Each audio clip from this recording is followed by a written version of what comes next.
So this is probably nothing. This post is probably nothing. And it is obviously Cambridge, who are one of the main sponsors of Fever. Obviously, Cambridge Fieldhouse and all that. They are obviously a very relevant party in the entire Indiana Fever situation. And what Cambridge posted is interesting.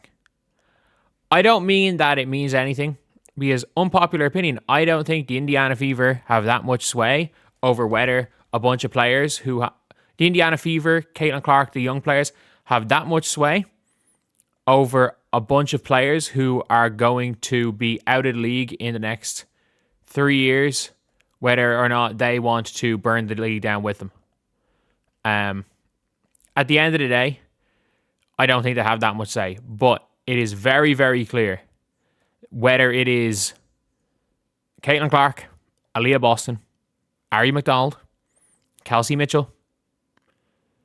It is very, very clear that all of these Fever players are working with the assumption that they're going to be back. Normal service resumed for these players. They are not out here like other WNBA players and taking WNBA out of their bios. Not posting anything about their WNBA teams. Only posting about Unrivaled. They're not doing any of that.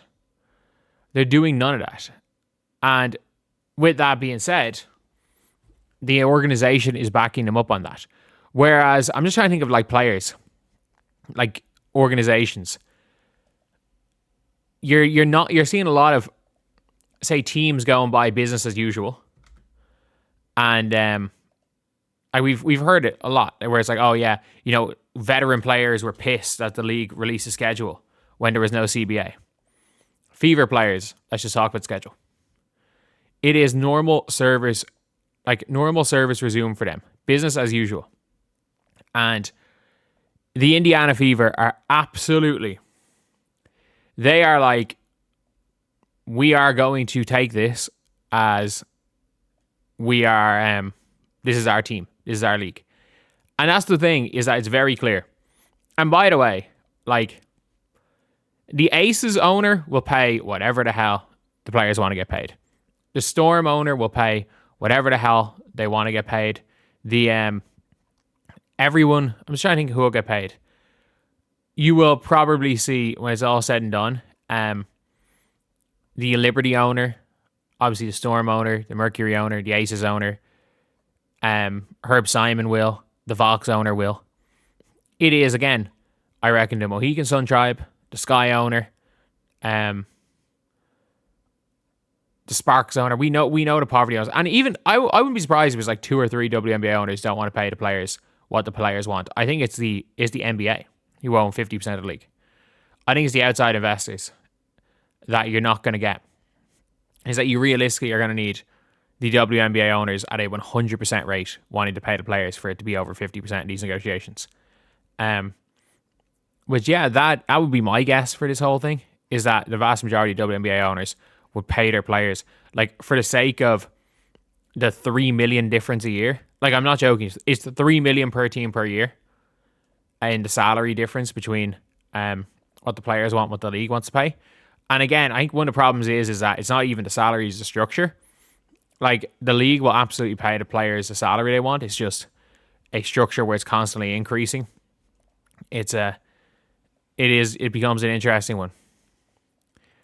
It becomes an all-around interesting one there. But it's very, very clear that the Indiana Fever are the team that are putting the most pressure, not even putting the most pressure on the league, that are putting pressure without saying anything.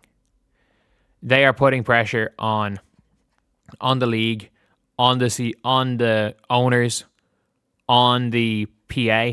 They're putting pressure on everybody because it's not the players' fault. It's not the owner's fault. It's everyone's fault. Like, we went 2 months without either of them talking to each other.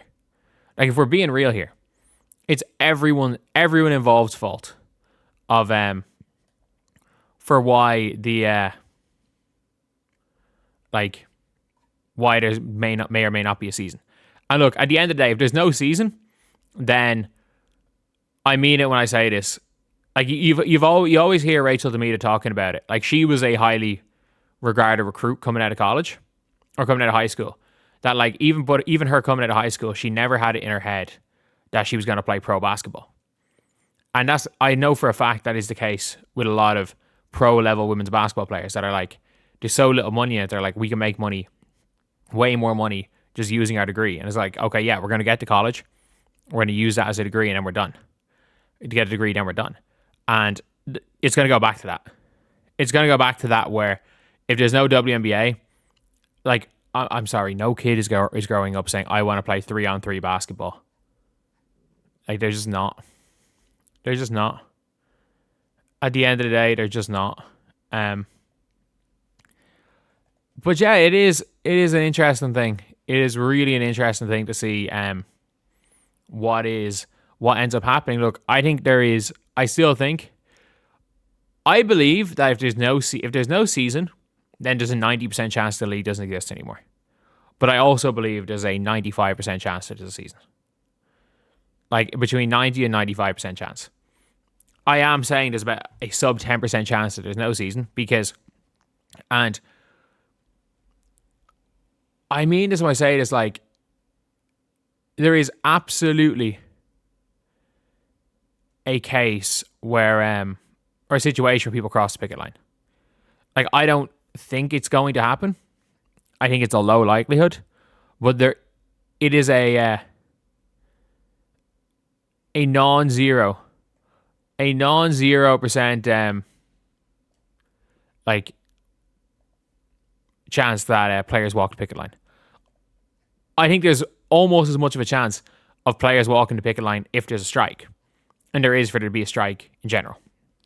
But yeah, look, it's a mad L situation all around, and I do think that it is what it is. I think you can see the organizations that are really looking to push it, and you see with the Fever players constantly talking about the WNBA, constantly talking about the Fever, constantly talking about being back in the Fever, and you see players on one of their teams basically saying like, you know what, we're unrivaled players, fuck the WNBA. And again, whatever about it's a negotiation tactic, look, there's a reason why it's Fever versus everybody. There is a reason why it is Fever versus everybody. And you better believe those Fever players, we saw it after they won the Commissioner's Cup. They are Fever versus everybody too. Especially when they're in that locker room. Maybe when they go to AU or unrivaled, some of them aren't. But when they're in that locker room, they are Fever versus everybody. There is no question about that. They're Fever versus everybody. So anyway, yeah, that is the video. Let me know what you guys think. Thank you guys for watching. Please like, comment, and subscribe.